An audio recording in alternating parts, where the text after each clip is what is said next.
আসসালামু আলাইকুম। সংবাদে আপনাদের সবাইকে স্বাগত জানাচ্ছি। আমি ফিরোজ তোহা। শুরুতেই সংবাদ শিরোনাম। বাংলাদেশের সর্বশেষ গুরুত্বপূর্ণ আপডেট সংবাদে আপনাকে স্বাগত। শুরুতেই সংবাদ শিরোনাম, পরে বিস্তারিত। প্রথমে জানাবো, ঘটা করে আওয়ামী লীগে যোগ দেয়া নেতা এবার বিএনপির মঞ্চে।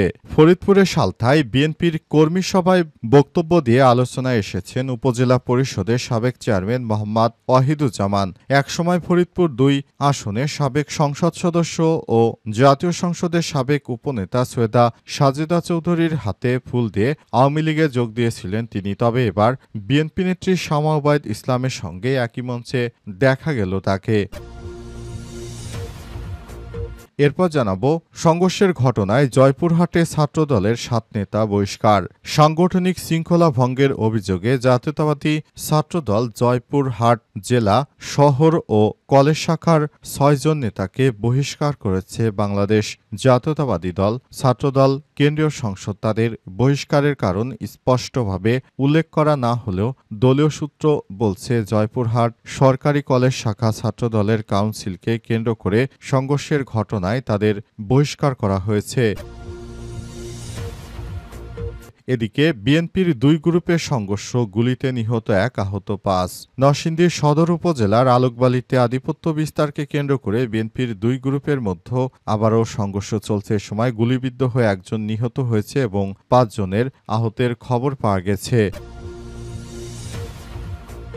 এবারে জানাবো, ৭০ ভাগ জনগণ পিয়ারের পক্ষে, আমরা চ্যালেঞ্জ দিচ্ছি, গণভোট দিন, বলেন গোলাম পরোয়ার। দেশের ৭০ ভাগ মানুষ এদেশে পিয়ার পদ্ধতিতে ভোট চায় বলে মন্তব্য করেছে বাংলাদেশ জামাত ইসলামের নেতারা। তাই গণভোট চায় তারা এবং গণভোটের মাধ্যমে তারা বলছে, এই নির্বাচনে নতুন বাংলাদেশ গড়ার ক্ষেত্রে পিয়ার পদ্ধতি ছাড়া বিকল্প নেই। এবং সর্বশেষ জানাবো, পিয়ারের কারণে নেপালে কয়েক বছরে ১৪ বার সরকার পরিবর্তন হয়েছে বললেন ডাক্তার জাহিদ। পিয়ার পদ্ধতির কারণে নেপালে পরপর প্রতি বছরই সরকার পরিবর্তন হয়ে থাকে। ১৪ বছরে বেশ কয়েকবার সরকার পরিবর্তন হয়েছে। আজ বিএনপি নেতা ডাক্তার জাহিদ এসব কথা জানিয়েছেন। প্রিয় দর্শক, এতক্ষণ শুনছিলেন সংবাদ শিরোনাম, এবারে বিস্তারিত। তবে তার আগে বন্ধুরা, অনুরোধ থাকবে এই সংবাদটিতে একটি লাইক দিন।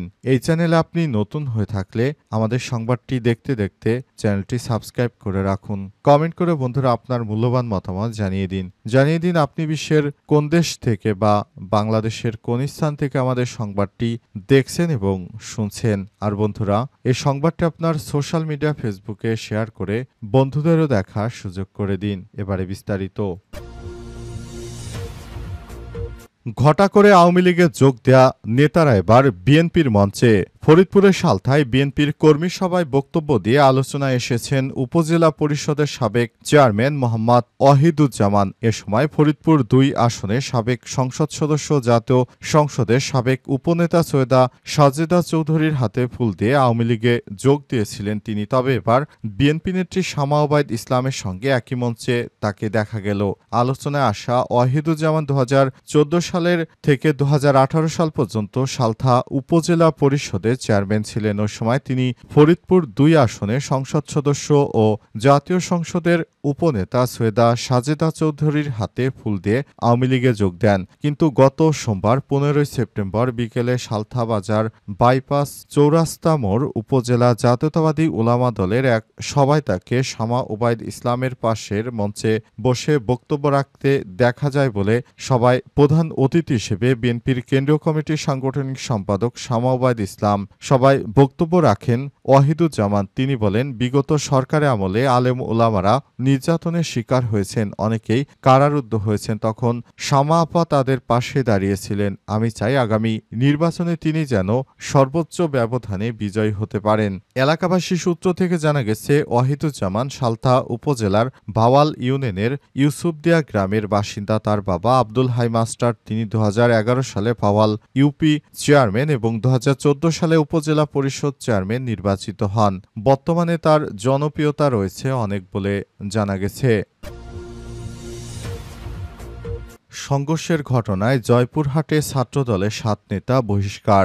সাংগঠনিক শৃঙ্খলা ভঙ্গের অভিযোগে জাতীয়তাবাদী ছাত্রদল জয়পুরহাট জেলা শহর ও কলেজ শাখার ৬ জন নেতাকে বহিষ্কার করেছে বাংলাদেশ জাতীয়তাবাদী দল ছাত্রদল কেন্দ্রীয় সংসদ। তাদের বহিষ্কারের কারণ স্পষ্টভাবে উল্লেখ করা না হলেও দলীয় সূত্র বলছে, জয়পুরহাট সরকারি কলেজ শাখা ছাত্রদলের কাউন্সিলকে কেন্দ্র করে সংঘর্ষের ঘটনায় তাদের বহিষ্কার করা হয়েছে। কেন্দ্রীয় সংসদের পাঠানো এক প্রেস বিজ্ঞপ্তিতে জানা যায়, সংগঠন বিরোধী কার্যক্রমে জড়িত থাকায় তাদের বিরুদ্ধে ওই শাস্তিমূলক ব্যবস্থা নেওয়া হয়েছে। স্থানীয় ছাত্রদল নেতা বহিষ্কৃতরা হলেন জয়পুরহাট জেলা ছাত্রদলের সহসাধারণ সম্পাদক মোহাম্মদ আমিনুল ইসলাম, জয়পুরহাট সরকারি কলেজ ছাত্রদলের সদস্য সচিব পিয়াস আহমেদ পৃথিবী ও যুগ্ম আহ্বায়ক সাগর চৌধুরী এবং আহাদ হোসেন, জয়পুরহাট শহর ছাত্রদলের সদস্য সচিব হাসানুল বান্না হাসান ও যুগ্ম আহ্বায়ক সোহরাব হোসেন ইমন। এছাড়াও শহীদ জিয়া কলেজের ছাত্রদল সভাপতি মোহাম্মদ রাকিবুল করিম রাকিবকেও বহিষ্কার করা হয়েছে। আজ কেন্দ্রীয় সংসদের সিদ্ধান্ত অনুমোদন করেন কেন্দ্রীয় ছাত্রদলের সভাপতি রাকিবুল ইসলাম রাকিব এবং সাধারণ সম্পাদক নাসির উদ্দিন নাসির। একই সঙ্গে সংগঠনের সকল পর্যায়ের নেতাকর্মীদের তাদের সঙ্গে কোনো ধরনের সাংগঠনিক সম্পর্ক না রাখার জন্য বহিষ্কার আদেশ পত্রে নির্দেশনা দেওয়া হয়েছে। নরসিংদী বিএনপির ২ গ্রুপের সংঘর্ষ, গুলিতে নিহত ১, আহত ৫।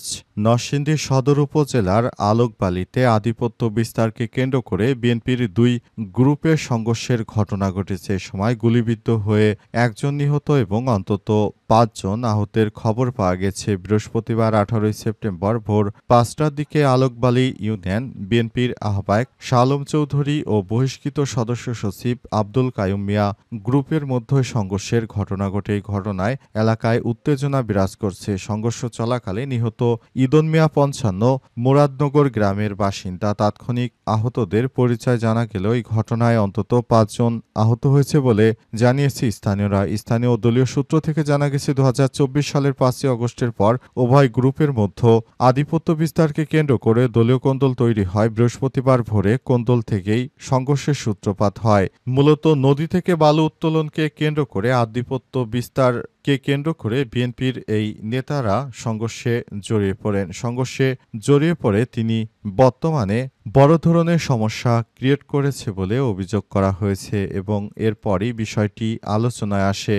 বর্তমানে যে কন্ডিশন রয়েছে, এখান থেকে বের হওয়ার জন্য তারা সবাই চেষ্টা চালিয়ে যাচ্ছে। ৭০ ভাগ জনগণ পিয়ারের পক্ষে, আমরা চ্যালেঞ্জ দিচ্ছি, গণভোট দিন, বললেন গোলাম পরোয়ার। দেশে ৭০ ভাগ মানুষ এদেশে পিয়ার পদ্ধতির মাধ্যমে ভোট চায়। তারা জানিয়েছে, এদেশের সাধারণ জনগণ পিয়ার পদ্ধতির মাধ্যমে এদেশে ভোটের কথা বলছে। কারণ পিয়ার পদ্ধতিতে ভোট দিলে কারো ভোটই মার যাবে না। ভোট হবে সুষ্ঠুভাবে এবং এই ভোটে যে কয়টি আসন পাবে তারা সেই কয় আসনেই প্রতিনিধিত্ব করতে পারবে। তবে বিএনপির পক্ষ থেকে পিয়ার পদ্ধতি যেন না দেয়া হয়, তারা নানা বিষয়ে কথা বলছেন।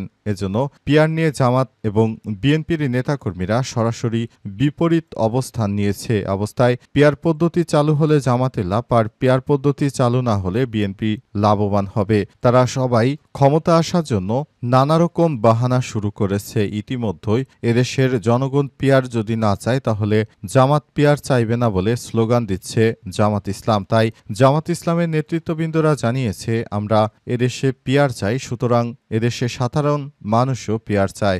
বিএনপিকে বলবো, যদি এদেশের মানুষ পিয়ার পদ্ধতি না চায় তাহলে আমরা নির্বাচনে আর পিয়ার পদ্ধতি চাইব না। সুতরাং গণভোট দিন, অর্থাৎ সাধারণ মানুষকে ভোট দেওয়ার সুযোগ করে দেয়া হোক, যাতে করে যদি সাধারণ মানুষ পিয়ারের পক্ষে রায় দেয় তাহলে জামাত ইসলামও পিয়ার চাইবে। আর সাধারণ মানুষ যদি পিয়ার না চায়, জামাত ইসলাম আর কখনোই পিয়ার চাইবে না, এমনটা জানিয়েছে বাংলাদেশ জামাত ইসলামের নেতৃত্ববৃন্দরা।